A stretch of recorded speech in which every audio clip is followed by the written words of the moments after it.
여러분들의 인생을 정의를 내리신다면 어떻게 내리시겠습니까? 저에게 누군가가 인생이 무엇이라고 생각합니까? 물은다면 저는 이렇게 대답할 것 같습니다. 인생은 잘 모르는 것입니다.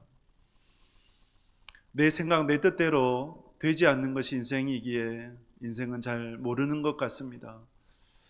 내일 일을 알지 못하지 않습니까? 1분 1초 후에 일어날 일을 잘 모르기에 그래서 인생은 잘 모르는 것이다.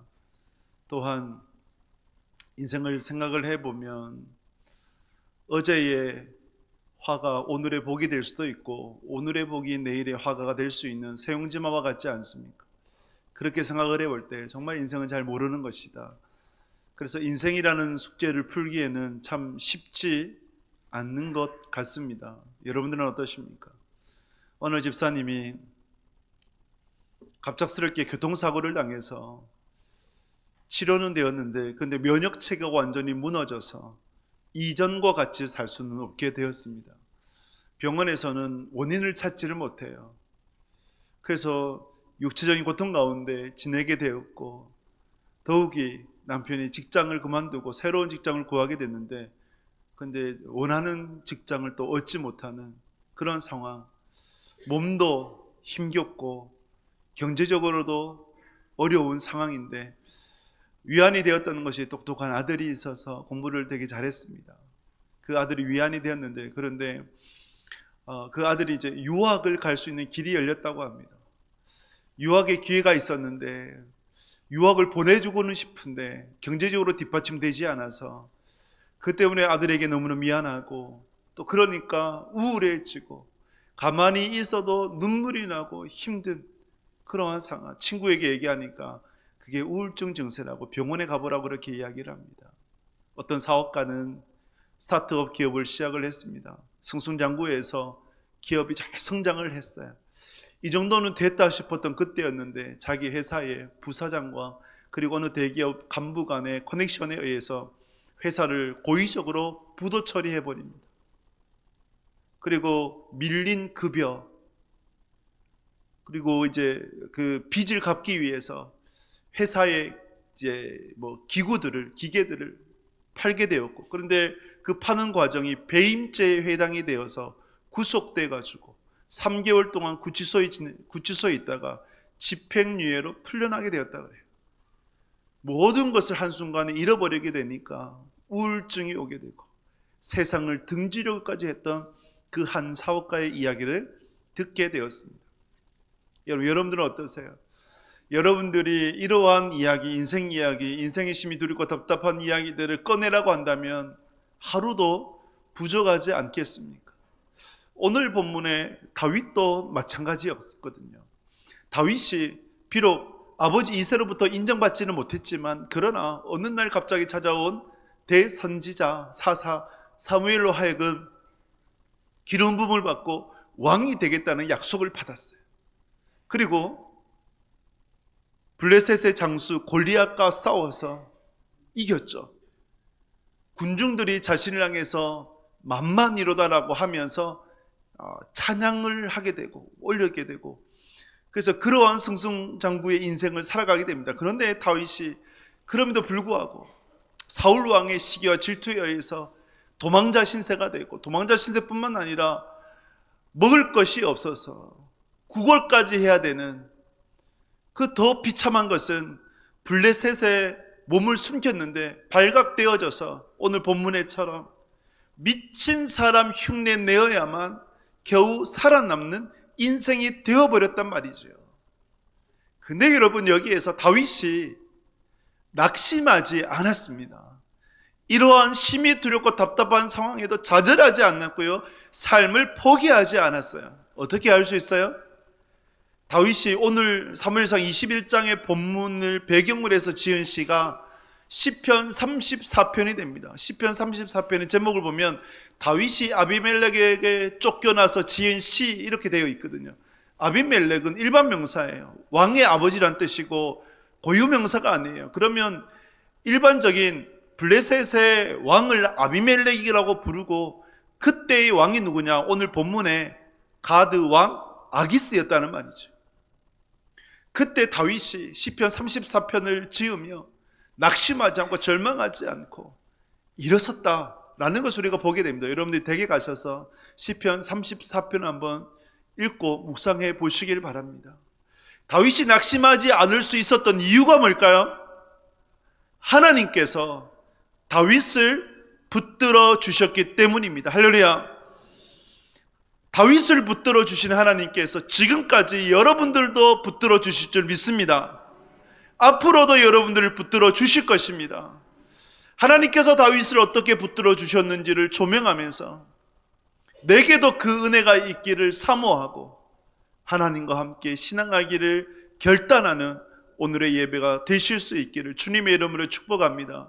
하나님께서 다윗을 어떻게 붙들어 주셨는가 말씀을 통해서 몇 가지 살펴보도록 하겠습니다. 사무엘상 20장 1절 말씀 같이 읽습니다.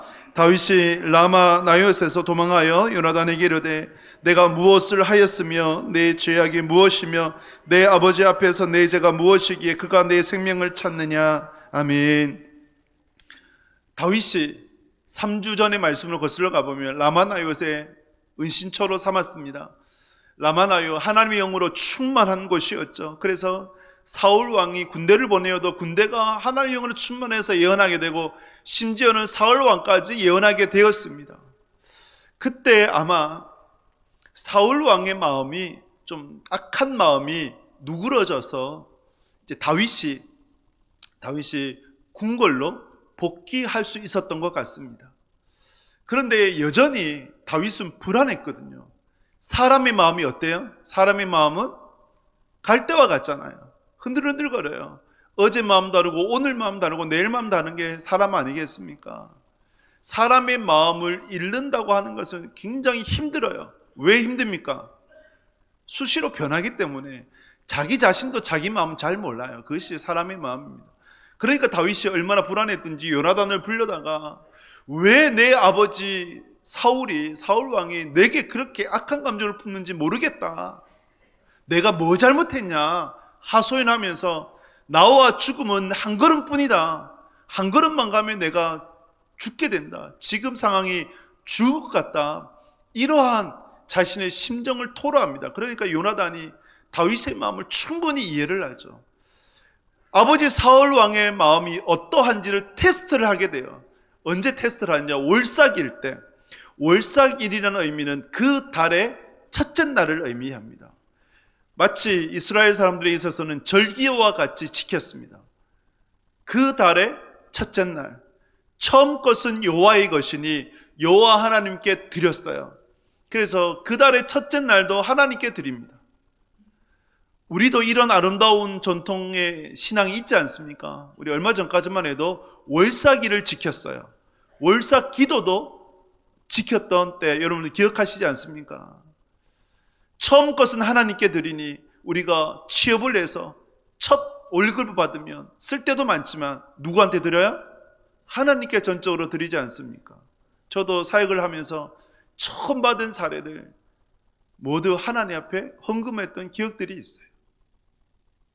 처음 것이니 하나님 앞에 드리는 거죠. 여러분들이 오늘날에도 월삭일의 신앙, 처음 것을 하나님 앞에 올려드립니다. 내 모든 것이 하나님의 것입니다 라는 신앙 고백으로 드리게 된다면, 그 월삭일을 지키게 된다면 여러분들의 또한 신앙, 여러분들의 삶이 복된 줄 믿습니다. 월삭일에 다 함께 모여서 식사하는 규례가 있는데 그때 다윗이 나오냐 안 나오냐, 다윗이 등장하지 않았을 때 사울 왕이 어떻게 보이느냐, 그것을 테스트를 하기로 했어요. 그래서 이때 다윗과 요나단 사이에 활 언약을 맺습니다. 활의 언약. 만약에 아버지 사울 왕이 여전히 다윗을 향해서 죽이고자 한다면, 그래서 요나단이 활을 쏘았을 때에 그 활이 옆으로 떨어지게 해서 종으로 하여금 가져오라라고 하면 아버지의 마음이 누그러졌으니까 다시 돌아오라라는 메시지가 되어지고, 종의 머리 위에 지나가도록 쏘게 되면 도망치라는 의미로 서로 간에 약속을 하게 됩니다. 이것을 활의 언약이라고 불렀어요. 월삭일에 다윗이 등장하지 않자 사울 왕의 마음이 어떠했습니까? 불같이 분노가 일어나서 요나단을 호통을 칩니다. 다윗이 죽어야 너와 내 왕실이 견고하다라 얘기합니다.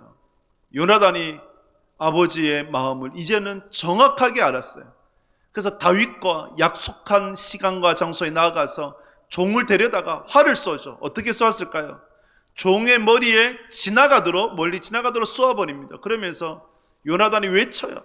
빨리 도망쳐라. 근데 다윗은 도망가지 않았어요.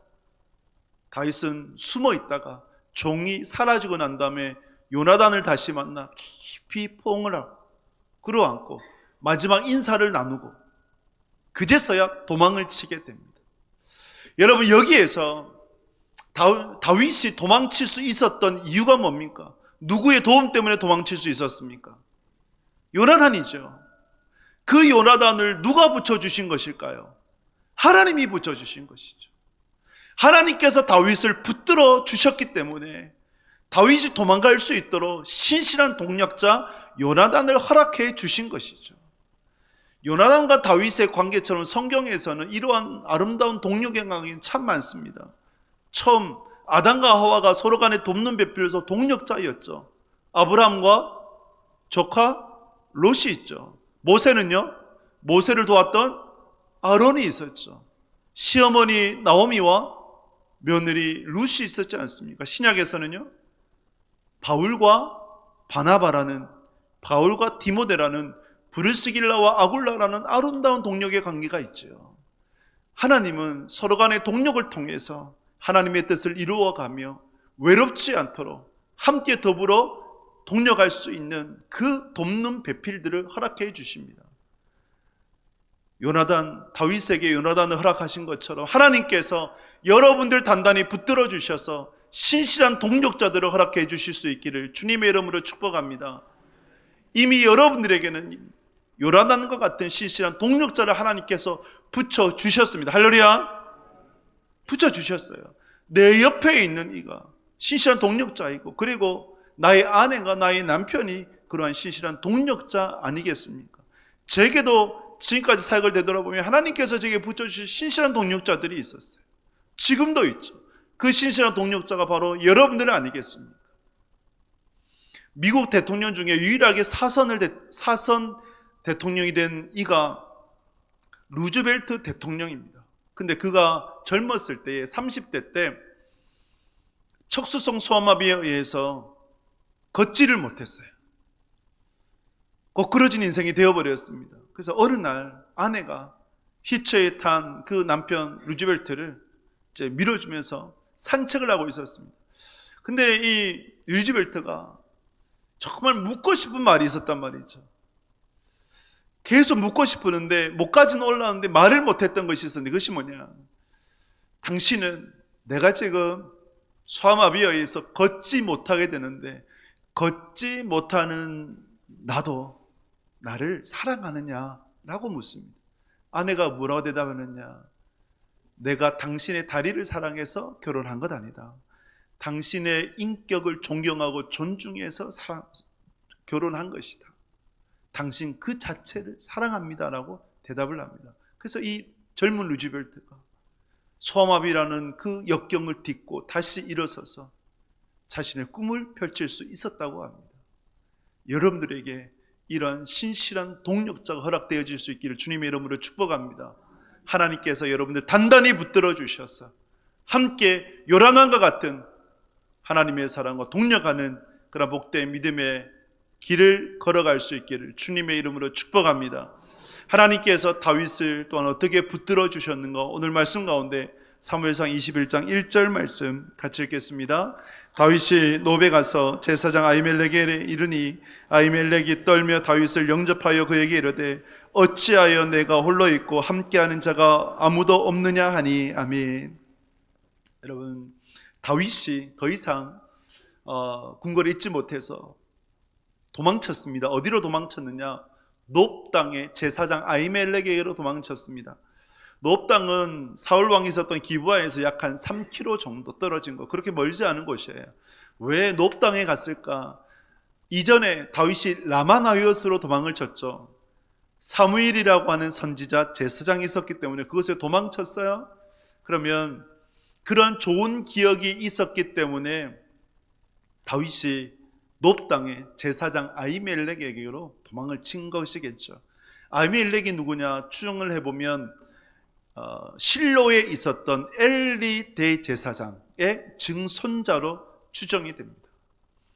이렇게 놉 땅의 아히멜렉에게로 도망을 쳤는데, 근데 아히멜렉이 다윗을 볼 때 두려워 떨며 영접을 했다고 그래요.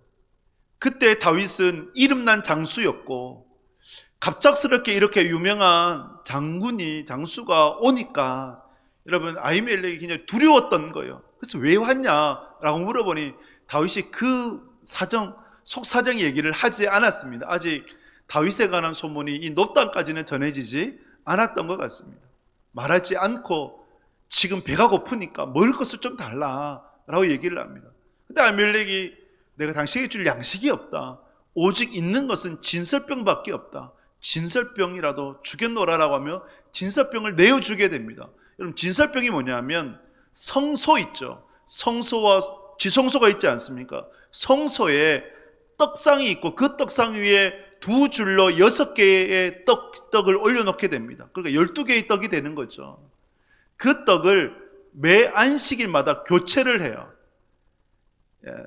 하나님 앞에 올려드려진 떡을 매 안식일마다 교체를 하고, 이제 교체가 된 떡은 제사장만이 먹게 됩니다.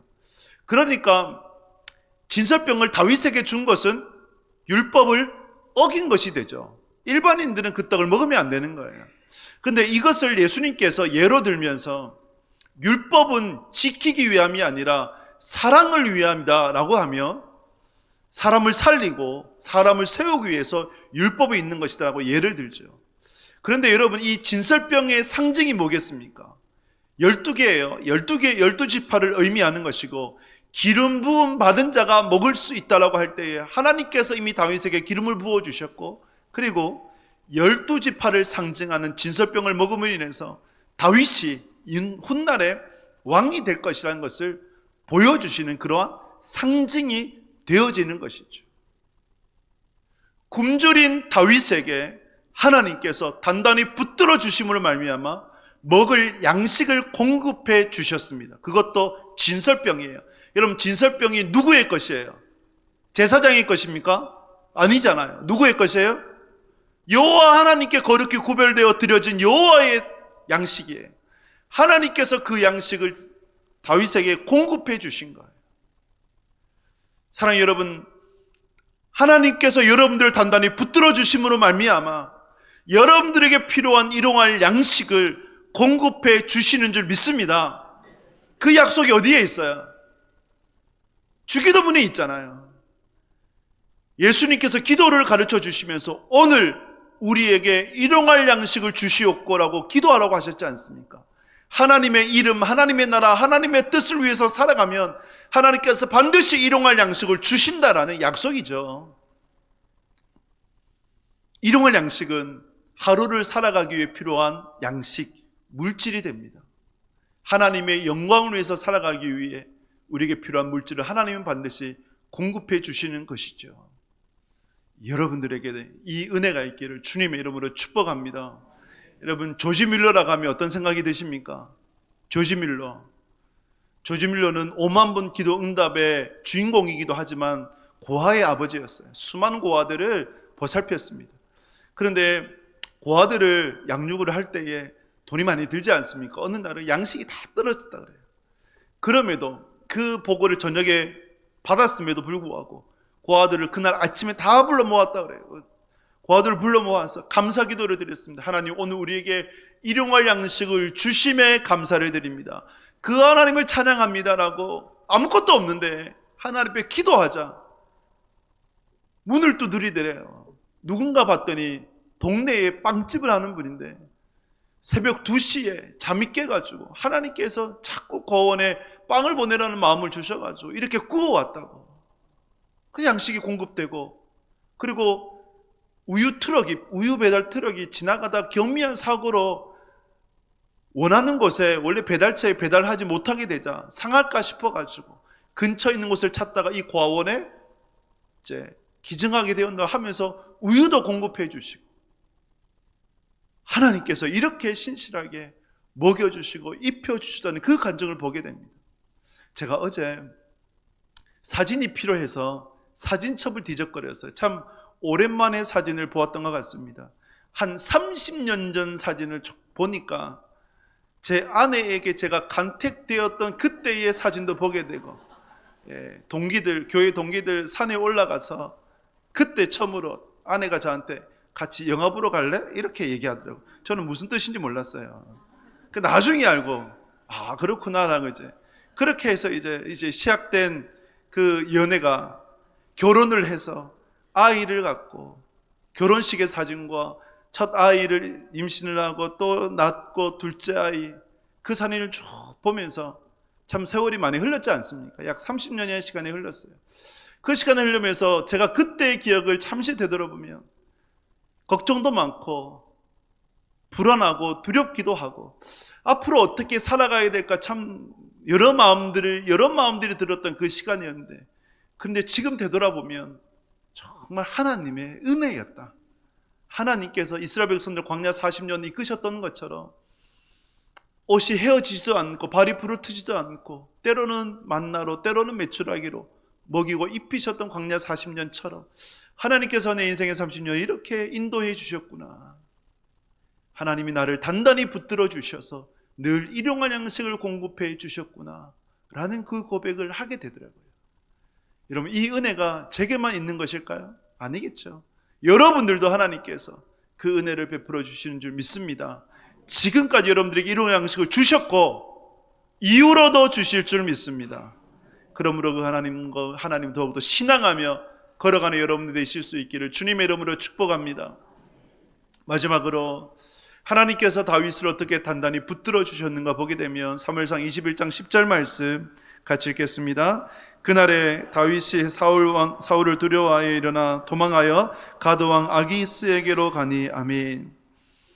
높 땅에서 제사장 아히멜렉과 더 이상 함께 할 수가 없었습니다. 왜냐하면 높 땅에 사울 왕의 신복, 사울 왕의 목자장이었던 에돔 사람 도액이 있었어요. 그 도액이 사울 왕에게 밀고 해버렸어요. 다윗이 여기 있다 하니까 사울 왕이 군대를 보내가지고 아히멜렉을 비롯한 제사장 85명을 죽여버렸어요. 끔찍하죠. 학살이죠. 그런데 학살이긴 한데 하나님의 예언에 또 성취이기도 했습니다. 사무엘상 2장에 보게 되면 엘리 대제사장의 후손들 중에 노인이 없을 것이다. 하나님께서 그렇게 예언하셨죠. 그렇게 그 예언이 성취가 되는데, 여러분, 아히멜렉이 엘리 대제사장의 증손자다 할 때 하나님의 말씀이 그대로 성취된 것을 보게 됩니다. 더 이상 다윗이 높 땅에 있을 수 없게 되자 도망칠 데가 없는 거예요. 어디로 갔어요? 블레셋에 갔어요. 블레셋의 블레셋의 5대 도시 중에 하나였던 가드에 가서 몸을 숨겼습니다. 적진 한가운데. 블레셋은 철천지 원수 아니에요. 골리앗이 누구입니까? 블레셋 사람이잖아요. 그런 다윗이 그곳에 갔다. 그런데 결국 들통나 버렸어요.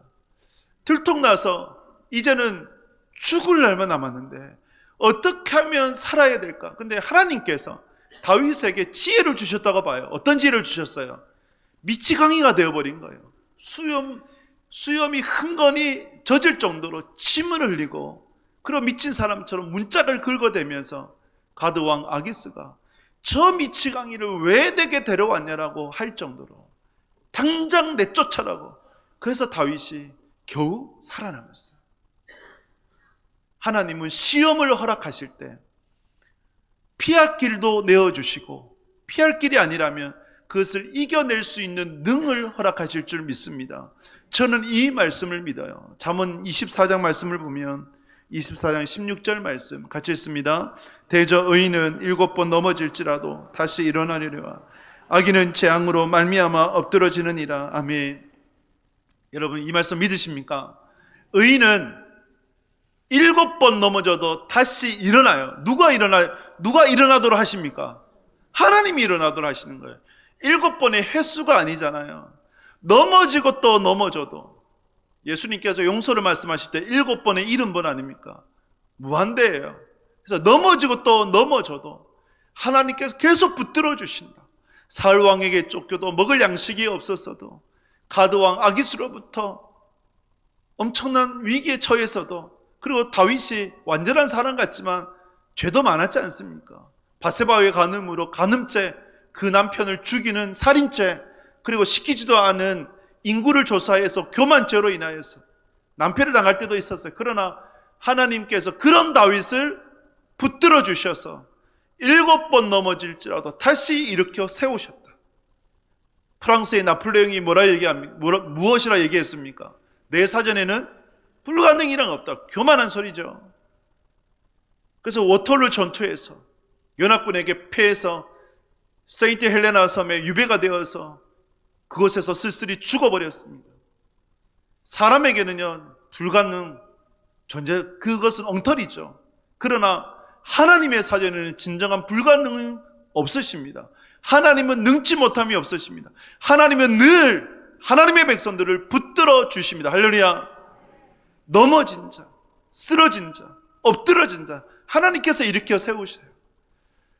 예수님을 보게 되면 예수님의 제자들 십자가에 매달리기 전에 제자들에게 약속을 하셨어요. 갈릴리에서 다시 만나자. 갈릴리에서 다시 만나자. 왜? 예수님은 아셨거든요. 제자들이 자기를 부인하고 떠날 것을, 버릴 것을 알았어요. 그래서 얼마나 그 마음이 힘겨울까, 낙심될까, 또 두려울까, 그것을 알았어요. 그래서 부활하신 예수님께서 갈릴리에서 다시 만나자. 그럼 갈릴리가 어떤 장소냐? 자신의 제자들을 다시 일으켜 세우시는 장소가 되는 거죠. 그래서 갈릴리에서 다시 만나자고 약속하셨고, 자신을 버린 제자들을 일으켜 세우셨던 예수님이셨어요. 여러분들에게 갈릴리는 어디입니까? 넘어진, 쓰러진 여러분들을 다시 일으켜 세우신 그 장소는 어디입니까? 여러분들의 영적 갈릴리를 생각해 보실 수 있길 바랍니다. 지금 미국과 이란 전쟁이 한창이죠. 지금 휴전 협상 중에 있긴 하지만 미국 전투기를 조종했던 조종사의 일화를 듣게 되었습니다. 그가 이란에 이제 격추되어 가지고 이란의 험준한 산에 추락하게 되었어요. 약 한 2000m 상공에서 높이에서 이제 추락하게 되었는데, 그런데 이란 군이 이 조종사를 생포를 하려고 정말 병력을 투입을 해서 점점 조여오고 있었어요. 이 병사가, 이 조종사가 아군에게 수신호를 보내요. 그 수신호가 무엇인지 아십니까? 보신 분 계셨을까요? God is good이라고 보냈어요. 하나님은 선하시다. 하나님은 선하시다. 그는 신실한 그리스도인이라고 소개가 되었습니다. 여러분, 그 절체절명의 위기 상황에서 기댈 곳이라고 하는 것은 바위 틈밖에 없는 그곳에서 하나님은 선하시다라는 고백이 될까요? 다니엘, 사드락, 메삭, 아벳누고처럼 하나님이 반드시 나를 구원해 주실 것입니다. 그러나 그리하지 아니할지라도 내가 왕에게 전하지 않겠습니다. 여러분, 이 고백이 아니겠습니까? 하나님께서 반드시 나를 구원해 주실 것이다. 내가 이 위기에서 벗어날 것이다. 그걸 넘어선 하나님이 선하셔서 나를 가장 좋은 곳으로 인도해 가실 것이다라는 그 고백이라고 저는 봐요. 그것이 God is good이에요. 하나님은 선하시다. 여러분, 여러분들의 이야기가 되었을 때 심히 두렵고 답답한 상황이, 인생의 절체절명의 위기의 상황이 내 이야기가 되었을 때 여러분들도 하나님은 선하시다라고 고백하실 수 있기를 주님의 이름으로 축복합니다. 다윗이 이처럼 낙심된 상황이지만 결코 낙심하지 않았습니다. 왜 그럴까요? 무엇 때문일까요? 누가 붙들어 주셨기 때문에요? 하나님이 다윗을 붙들어 주셨기 때문에.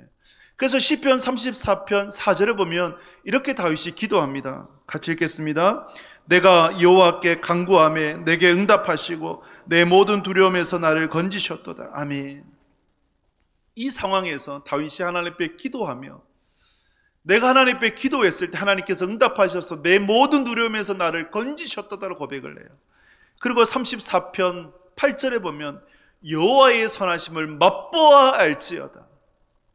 자신이 사울 왕에게 쫓기고 양식이 없어서 굶주렸을 때 아히멜렉으로부터 진설병을 공급을 받고 그리고 아기스로부터 미친 채 하면서 겨우 살아남은 그때 하나님의 선하심을 맛보아 알았다는 거예요.